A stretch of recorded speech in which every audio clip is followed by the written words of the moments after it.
Hello everyone. So hope everybody is healthy and fine, right?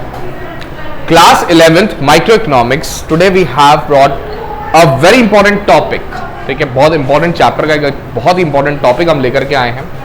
Law of variable proportions क्या होता है, ठीक है, ये सब हम आज पढ़ने वाले हैं. अजम्पशंस क्या होती है उसकी वो हम देखेंगे. एक्सेप्शंस वगैरह क्या होती हैं वो सब हम समझेंगे. रिटर्न्स टू स्केल क्या होता है, रिटर्न्स टू स्केल और रिटर्न्स टू फैक्टर क्या फर्क है, दोनों के डिफरेंसेस क्या है, वो सब हम आज की क्लास में पढ़ने वाले हैं. राइट. चैप्टर का नाम है जी production function and returns to a factor. Right. ये पूरा अपना यूनिट है प्रोडक्शन एंड कॉस्ट करके, उसी में जो एक पार्ट है that is production function and returns to a factor, वो आज हम इसमें डिस्कस करने वाले हैं. So let's see what's there it is. Law of variable proportion, जिसका दूसरा नाम है returns to a factor. Law of variable proportion, law of variable proportion. हमने बात करी थी दो तरीके के फैक्टर्स की बेटा. First is variable factor, another is fixed factor. Right. So if we particularly talk about the law of variable proportion, वो क्या कहता है, वो कहता है कि भाई according to this law, if more and more of variable factors is combined with the same quantity of fixed factor, then initially the total product will increase.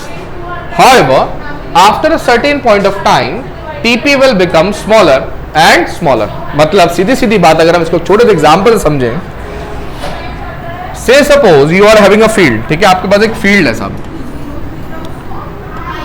क्या है? फील्ड. फील्ड मीन्स एक छोटा सा खेत है आपके पास. ठीक है, इस पूरे खेत में आप 5 लोग एम्प्लॉयड है. कितने लोग एम्प्लॉयड है बच्चे? ठीक है, और पूरे खेत का आप इतना पोर्शन जो है वो कल्टीवेट कर पाते हैं. खेत बड़ा है, 5 लोग काम कर रहे हैं, सब पूरा खेत काम में नहीं लिया जा पा रहा है. इतना परसेंट खेत आप जो है वो कल्टीवेट कर पा रहे हैं. आफ्टर कल्टीवेशन आपको पता लगता है कि 5 लोग जो टोटल प्रोडक्शन कर रहे हैं वो कितना केजी का कर रहे हैं? 100 केजी का. कितने का बेटे? 100 KG. Now in this case what if I employ one more person. अगर मैं मान लीजिए एक और पर्सन को एम्प्लॉय कर दूं इसी में, तो ऑब्वियसली वो फील्ड को थोड़ा ज्यादा यूटिलाइज कर पाएंगे हम, और टोटल प्रोडक्शन भी क्या होगा हमारा? इंक्रीज होके 120 केजी हो जाएगा. देखो हाइपोथेटिकल फिगर से हो सकता है और ज्यादा बढ़ जाए. ठीक है, माने गए फिगर से. What if I employ one more person here. अगर मैं यहीं पर एक और आदमी को एम्प्लॉय कर देता हूं, ठीक है, तो खेती का इतना पार्ट हम जो है वो कल्टीवेट कर पाएंगे. Right. For that matter 7 person employed and TP will increase से suppose to 150 KG. Right. What if I employ one more person. एक और पर्सन को हमने एम्प्लॉय कर दिया जी. In that case what will happen बेटे? So now in this case you can see 1 2 3 4 5 6 7 and now 8 persons have been employed. कितने persons employ हो चुके हैं बेटे? 8 लोग. Say suppose your total production shoots up to 180 kg. What if I employ one more person here? एक और बंदे को एम्प्लॉय कर दिया, क्या टोटल प्रोडक्शन पर कोई फर्क पड़ेगा? Will it increase more? क्या बढ़ेगा? बढ़ेगा क्या? नहीं, क्योंकि ऑलरेडी जो आपकी बेटा टोटल फील्ड है वो कल्टीवेट आप कर पा रहे हो. एक maximum point has been achieved जहां पर जाकर के आपका फिक्स्ड फैक्टर अगर आपने नहीं बढ़ाया तो वेरिएबल फैक्टर को बढ़ाने से आउटपुट जो है वो नहीं बढ़ेगा. Right. This will be the case. That means there will be no addition in total production if I add one more person here. Right. Now what will happen if one more person is added to this field? तब क्या होगा? Will total production go up? Then this will go on decreasing. बेटा वो क्या हो जाएगा? धीरे धीरे करके डिक्रीज होना स्टार्ट हो जाएगा. क्या हो जाएगा मेरे बच्चों? Say suppose ये हो गया 170 kg. What if I employ one more person here? This will shoot up to और ज़रा डिक्रीज होके क्या हो जाएगा बेटा? 150 kg. So this is the case. क्यों यहां पर ऐसी प्रॉब्लम है देखने को मिली? क्योंकि जैसे जैसे आप एम्प्लॉय कर रहे हो ज्यादा लेबर को, तो भाई फिक्स्ड फैक्टर भी तो बढ़ाइए. फिक्स्ड फैक्टर तो वही है, यानी जो कैपिटल, जो लैंड, जो मशीनरी आप इस्तेमाल कर रहे हो वो तो उतनी ही थी ना, वो तो उतनी है। अब आप उस पर ज्यादा से ज्यादा लोग एम्प्लॉय करके क्या आउटपुट को बढ़ा सकते हो? एक लेवल तक बढ़ता है बेटा, उसके बाद एक लेवल ये अचीव होता है जहां पर मैक्सिमम नंबर ऑफ पर्सन जो है वो एम्प्लॉय हो चुके हैं। उसके बाद जो आउटपुट है वो क्या होगा, धीरे धीरे करके डिक्लाइन होना स्टार्ट हो जाएगा। अब वो डिक्लाइन क्यों होगा, उसके भी कई कारण है। इंक्रीज क्यों होगा, उसके भी कुछ कारण है, वो सब हम इसमें पढ़ेंगे। क्लियर है ये केस बेटा? चलिए आइए। Now one more law is there and that is the law of diminishing marginal product. बेटा ये भी हमारे एग्जाम में आता है, पहला था returns to factor variable proportion law. One more law is there which is law of diminishing marginal product. ठीक है, diminishing marginal product. Diminishing marginal product का मतलब क्या हुआ, यानी marginal product which is MP. MP पढ़ा था अपन ने, कैलकुलेट करना सीखा था। तो एमपी डिक्लाइन हो रहा है। एमपी क्या हो रहा है मेरे बेटे? डिक्लाइन हो रहा है। ठीक है, अब वो डिमिनिश क्यों हो रहा है, उसकी क्या कारण और उसके ऊपर क्या लॉ बना है वो ये है। It says according to this law, if the employment of variable factor keeps on increasing along with the constant level of fixed factor, then initially marginal product will increase. ठीक है, but after a point the marginal product of variable factor starts to fall. After this point the marginal product of additional variable factor can be zero or even negative.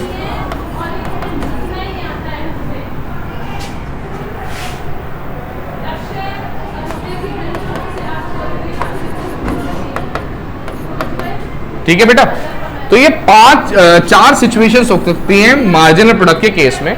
यही आपका law of marginal diminishing marginal product आपको बताता है। पहला क्या समझते हैं इसको, कहता है बेटा if you continue to increase labour one by one, अगर आप क्या कर रहे हो, वेरिएबल फैक्टर्स को इंक्रीज कर रहे हो, फिक्स्ड फैक्टर रिमेनिंग कांस्टेंट, अगर आप वेरिएबल फैक्टर्स को क्या कर रहे हो, एक एक करके बढ़ाए जा रहे हो, इन दैट केस इनिशियली तो मार्जिनल प्रोडक्ट जो है वो क्या होगा, बढ़ेगा।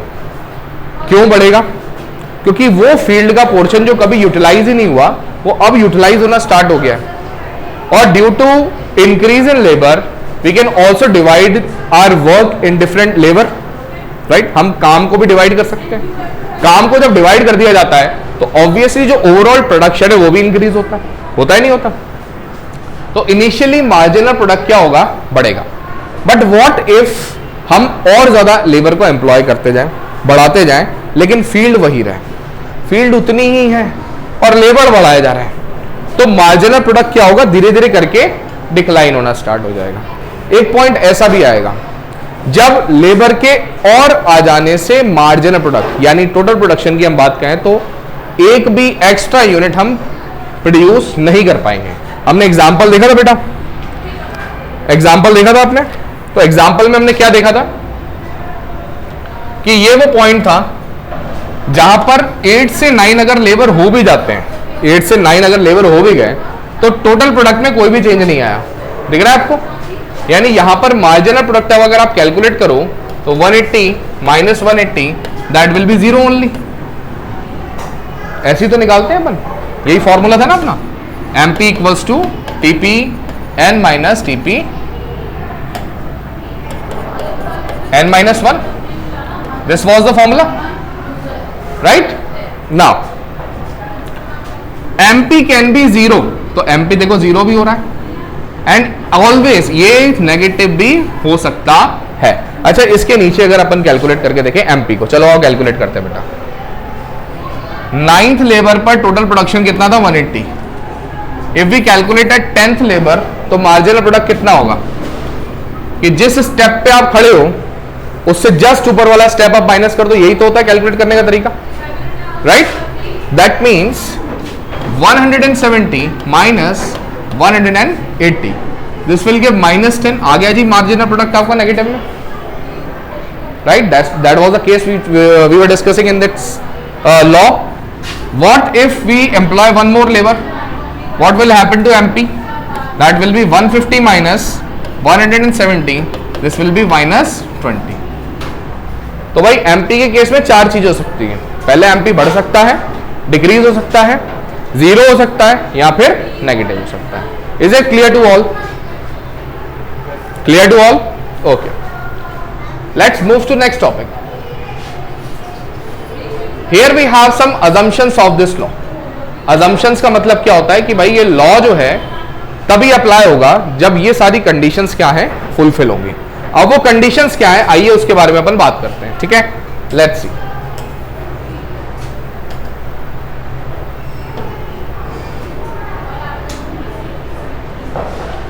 Technology level remains constant. सबसे पहली बात क्या कहते हैं भाई कि जो भी टेक्नोलॉजी आप यूज कर रहे हो प्रोडक्शन के लिए, वो कैसा रहना चाहिए, कांस्टेंट रहना चाहिए। कैसा रहना चाहिए बेटे? कांस्टेंट का मतलब क्या होता है? अनचेंज रहना। कैसा रहना? सपोज कीजिए हम फील्ड में बात करें तो फील्ड में टेक्नोलॉजी कौन सी हो सकती है? अपग्रेडेशन टेक्नोलॉजी का क्या हो सकता है कि हम HYV सीड्स का इस्तेमाल कर रहे हैं, सब better irrigation facility, sprinkler system, ठीक है, या और भी कई सारी टेक्नोलॉजिकल अपग्रेडेशन हमने की है, राइट? ऐसा नहीं करना। हमारा एजम्पशन यही है कि टेक्नोलॉजी कैसा है, कांस्टेंट है। भाई टेक्नोलॉजी अगर आप अपग्रेड करोगे तो ऑब्वियसली ओवरऑल प्रोडक्शन तो बढ़ेगा ही बढ़ेगा, बढ़ेगा ना। तो हमारा लॉ यही कहता है कि भाई टेक्नोलॉजी सबसे पहले तो क्या है, कांस्टेंट है। ये हमारा एजम्पशन है, तभी ये लॉ वर्क करेगा।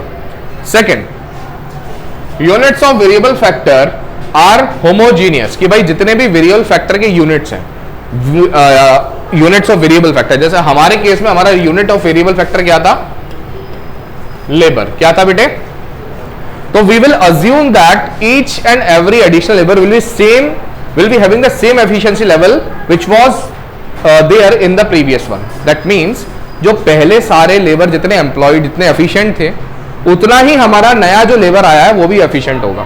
ये हमारा अजम्पशन है, हमारा मानेंगे हम ऐसा। ठीक है भाई, ऐसा मानना जरूरी क्यों है? क्यों? क्योंकि सपोज कीजिए अगर आप ये अज्यूम नहीं कर रहे हैं तो नेक्स्ट लेबर जो आपने अपॉइंट किया वो उतना एफिशिएंट नहीं है, तो टोटल प्रोडक्शन गिरेगा ना बेटा, तो कम होगा।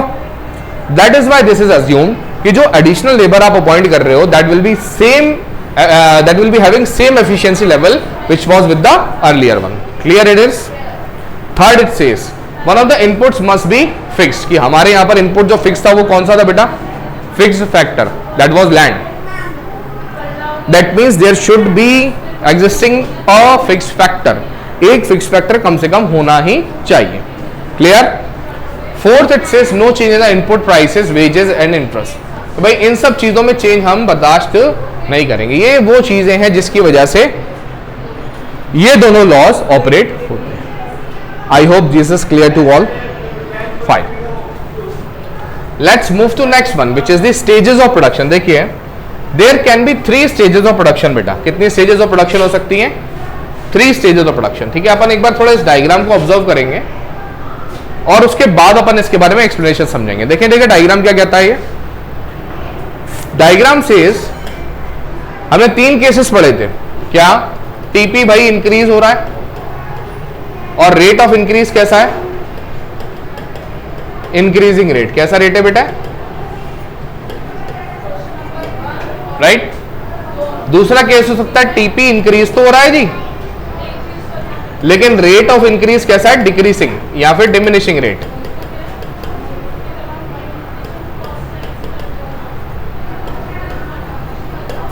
और थर्ड की जो केस आप पढ़ोगे that will B TP will decline. TP क्या होगा?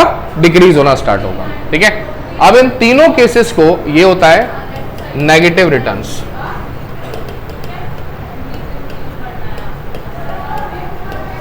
अब तीनों केसेस को डायग्राम में हम समझेंगे बेटा। आइए देखते हैं। देखिए जैसे जैसे आपने एम्प्लॉयज को ज्यादा एम्प्लॉय करना स्टार्ट किया था, ज्यादा आप लेबर को अपॉइंट कर रहे थे, एक लेवल ऐसा स्टार्ट हुआ था जहां पर आप फील्ड को ज्यादा इस्तेमाल कर रहे थे, ज्यादा आप पोर्शन फील्ड का कल्टीवेट कर पा रहे थे। यही वो पॉइंट था जहां पर आपका टीपी जो है वो इंक्रीजिंग रेट से बढ़ रहा था। कैसी रेट से बढ़ रहा था? आप इस डायग्राम को अगर थोड़ा सा ऑब्जर्व करो तो आप देखोगे कि इसका जो शेप है वो कुछ इस तरीके से बना हुआ है। This is convex, this is the convex. This convexity shows increasing rate. बेटा ये क्या बताता है आपको? अच्छा जी, इसको हम छोटे से एग्जांपल से भी समझेंगे। क्लियर? देन एक लेवल के बाद में आप अगर और एम्प्लॉयज को अपने यहां पर भर्ती कर रहे हैं तो क्या होगा, टोटल प्रोडक्शन फिर भी बढ़ेगा, ठीक है, लेकिन जो रेट ऑफ इंक्रीज है ना बेटा वो क्या होगी, डिमिनिशिंग। कैसी होगी, and that diminishing rate is indicated by this curve. आपको दिख रहा है बेटा यहां से लेके यहां तक का, पहले वाले का शेप कैसा था, कुछ इस तरीके से, अब कैसा हो जाएगा, ये थोड़ा बल्जिंग हो जाएगा, दैट इज दी कॉनकेव हो जाएगा। क्या हो जाएगा बेटे, अब ये क्या कहलाता है, this is called the diminishing rate.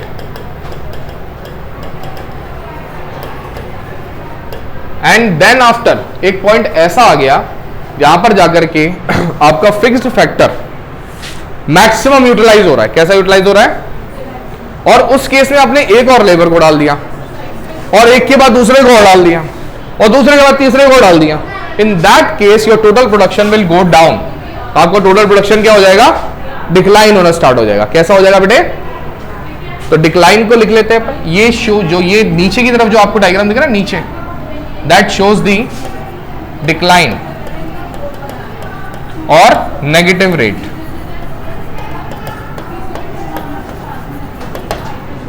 Okay, अब इन तीनों स्टेजेस को अपन समझेंगे बेटा। First stage is called increasing returns to a factor. पहली स्टेज क्या कहलाती है बेटे, increasing returns to a factor, जहां पर TP increases at an increasing rate. जहां पर टीपी कैसे बढ़ रहा था, इंक्रीजिंग रेट से। आपका डायग्राम में अगर हमने देखा था जो कॉन्वेक्सिटी आई थी ना, वो वाली स्टेज तक क्या कहलाता है आपका, टीपी एट इंक्रीजिंग रेट कहलाता है। क्लियर है। नाउ एपी कैसा दिखता है, एपी देखिए जरा, इसमें एपी को देखिए आप।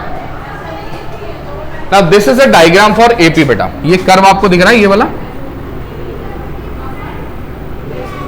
दिख रहा है, this is the curve for AP, average product. ये कैसा दिख रहा है आपको, फर्स्ट लेवल तक, this is the first stage, ठीक है।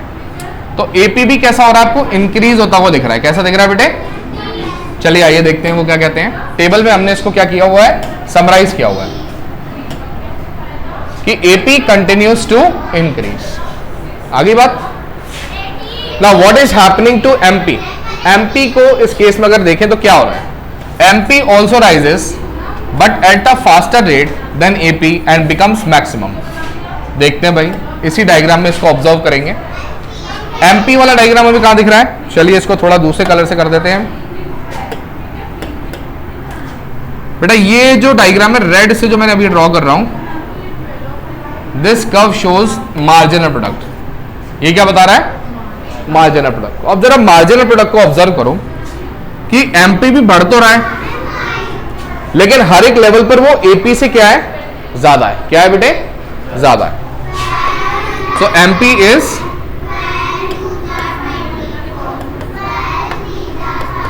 Greater than AP. पहली केस यही हो रही है बेटा, यही हो रहा है। नाउ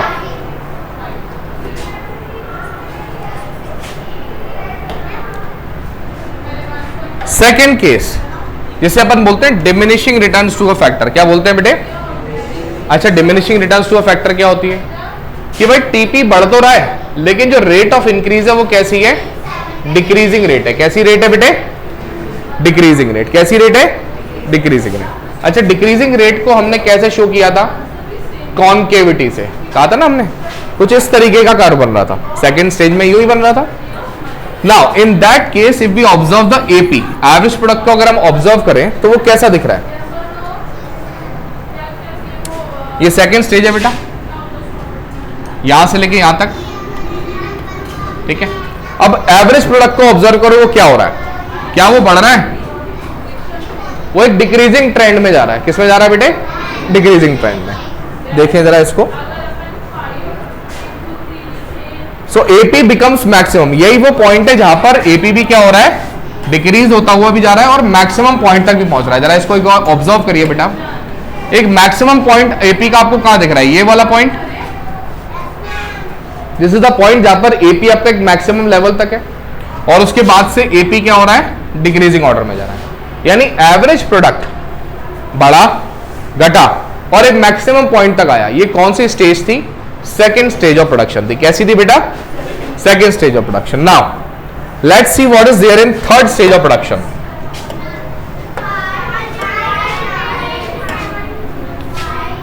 अच्छा, यहां पर एक बात एमपी के लिए भी कही हुई है कि MP cuts AP from it at its maximum point and then falls to become zero. देखिए एमपी के बारे में एक बात और कही है बेटा, एमपी ये वाला पॉइंट, ये जो हमारा रेड वाला था, देख रहा है बच्चों रेड वाला, कि भाई यहां से लेके यहां तक अगर हम पर्टिकुलरली एमपी को ऑब्जर्व करें, केवल ये रेड वाले कर्व को ऑब्जर्व करें, देन यू विल सी कि एमपी एक डिक्लाइनिंग ट्रेंड शो कर रहा है। एमपी कैसा हो रहा है?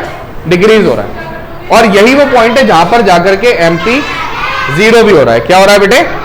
जीरो भी हो रहा है। नाउ सो इसी फिनोमिना को समझने के लिए, ये जो इंक्रीजिंग डिक्रीजिंग रेट है, इसको समझने के लिए एक छोटा सा एग्जांपल हमने ड्रॉ किया यहां पर। जरा इस एग्जांपल को ऑब्जर्व करेंगे बच्चों, ठीक है?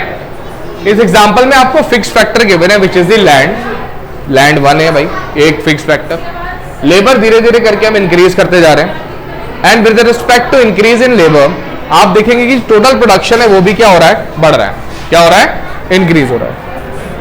मार्जिनल प्रोडक्ट आपको कैलकुलेट करके बताया हुआ है and then the average product, ठीक है? ये सब चीजें आपको इस टेबल में कैलकुलेट होकर के दिख रही है। अब हम एक एक जो हमारा स्टेज था उसको इसके हिसाब से समझेंगे। देखो सबसे पहली रेट क्या थी बेटे? विच इज द इंक्रीजिंग रेट। क्या कहलाती है? Increasing rate. जरा इंक्रीजिंग रेट के बारे में समझेंगे। देखिए टीपी 2 से हुआ 5 से हुआ 9 से हुआ कितना?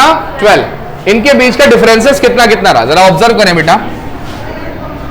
2 to 5 differences of 3, 5 to 9 differences of 4, 9 to 12 differences of 3। Increasing rate कहती है कि ये जो इनके डिफरेंसेस होते हैं ना बेटा, ये इंक्रीजिंग ट्रेंड में होने चाहिए। कैसे ट्रेंड में होने चाहिए?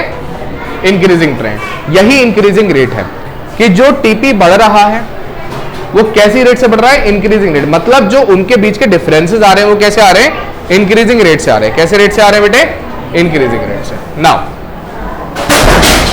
Let's see what's there in second part. Now increasing rate हमें समझ आया।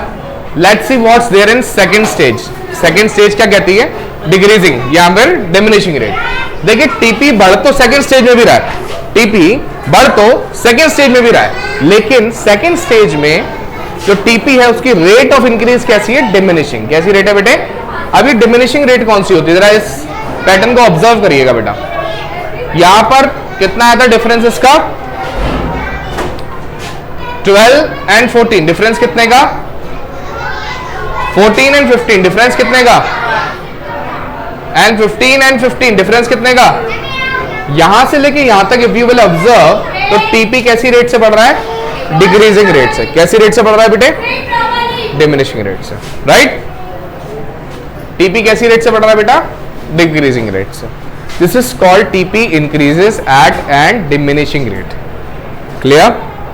Now let's see what's there in third part. TP third part क्या था बेटा? कि अगर हम फिर भी मार्जिनल प्रोडक्ट या फिर अपने जो वेरिएबल फैक्टर्स हैं उनको बढ़ाते गए तो टीपी क्या होगा? डिक्लाइन होना स्टार्ट हो जाएगा। टीपी क्या होगा बेटे? डिक्लाइन होना स्टार्ट हो जाएगा। जरा इधर देखेंगे, यही है बेटा अपना टीपी कि हमने वेरिएबल फैक्टर्स को 6 से 7 किया, 7 से क्या किया? 8। तो आप देखेंगे कि टीपी क्या हुआ है? वो डिक्लाइन होना स्टार्ट हो गया है, जीरो हो गया है। और एक ऐसी सिचुएशन है ये जहां पर ये बिल्कुल गिरना ही चालू हो गया। गिरना मतलब जो प्रोडक्शन बढ़ना चाहिए था बल्कि उसकी जगह वो क्या हो गया? माइनस में जाना चालू हो गया। ठीक है, ये वो स्टेज थी जहां पर वेरिएबल फैक्टर्स इतने ज्यादा हो गए थे कि भाई हमारे जो फील्ड था, जो फिक्स फैक्टर था, उनको अकोमोडेट ही नहीं कर पा रहा था, जिसकी वजह से जो ओवरऑल प्रोडक्शन है वो भी क्या हो रहा था? डिक्लाइन होना स्टार्ट हो रहा था। I hope this phenomena is clear to all, right? तो दिस इज आवर डायग्राम, ठीक है, and this is an example to understand this topic well, right? Now what can be the reasons for increasing returns to a factor? आखिरकार आप अगर बात करो increasing returns की तो क्या कारण हो सकते हैं उसके, आइए उसके बारे में अपन पढ़ेंगे। ठीक है, सबसे पहला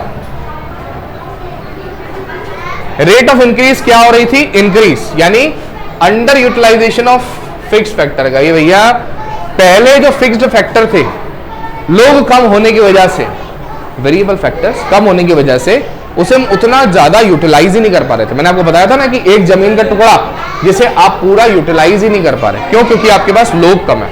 आपने लोगों को बढ़ाना स्टार्ट किया तो टोटल प्रोडक्ट भी क्या हुआ आपका?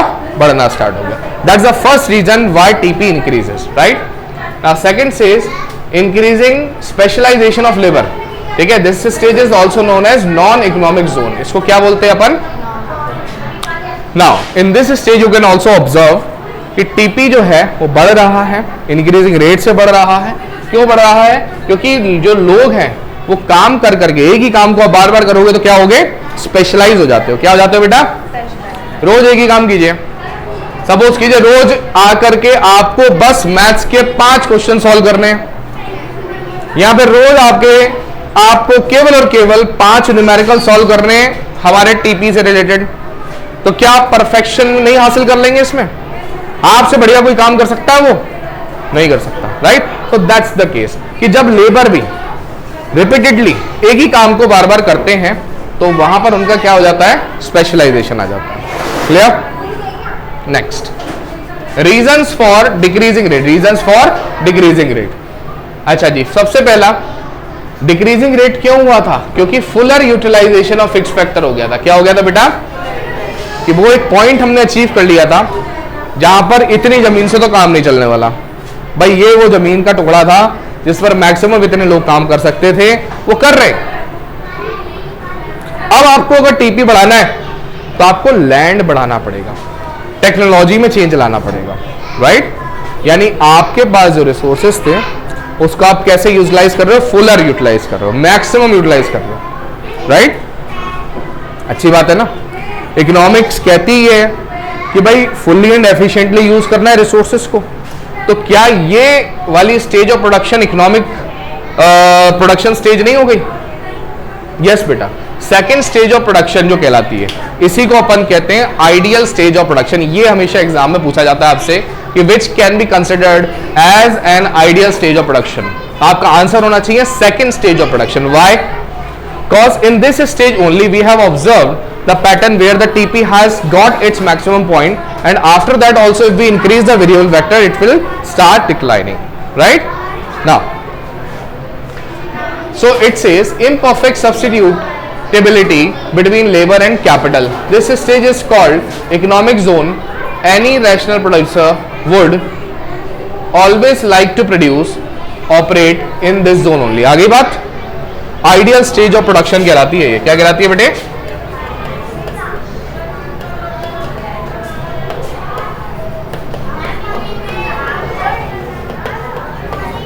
Which stage? Stage second. कौन सी स्टेज है बेटा? Second stage. नाउ इसी जो लॉ ऑफ आपने पढ़ा वेरिएबल प्रोपोर्शन, इसी के कुछ एक्सेप्शंस भी हो सकते हैं। पहला एक्सेप्शन इट कैन बी कि appreciation of level of technology, कि भाई कभी ऐसा हो जाए कि हमारी टेक्नोलॉजी अपग्रेड हो गई तो आप सेम लेबर को यूज करके, सेम लैंड को यूज करके प्रोडक्शन को बढ़ा सकते हो। आपने HYV सीड्स लगा लिए, आपने बेटर इरिगेशन फैसिलिटीज लगा ली, तो क्या होगा? लैंड वही रहेगा, लोग वही रहेंगे, लेकिन प्रोडक्शन बढ़ जाएगा। होगा ऐसा? होगा कि नहीं होगा? This can be an exception.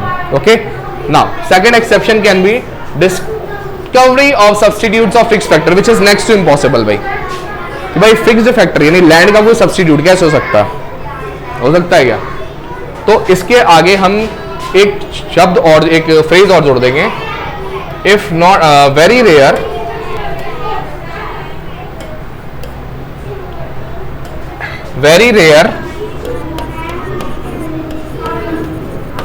If not possible. ठीक है कि भाई एक इम्पॉसिबल सी सिचुएशन है, नेक्स्ट टू इम्पॉसिबल सिचुएशन है कि फिक्स्ड फैक्टर का कोई हमें सब्स्टिट्यूट मिल जाए, right? So today in class we have discussed about the laws, their diagrams as well as the example, right? कौन सी आइडियल स्टेज ऑफ प्रोडक्शन होती है that we have already discussed. I hope आपको आज की class बिल्कुल समझ आई होगी अच्छे से, right? Okay, so in next class we will discuss about how these TP, MP and AP are related to each other. ठीक है, इनका रिलेशनशिप क्या होगा उसके बारे में will discuss in the next class. Okay, thank you.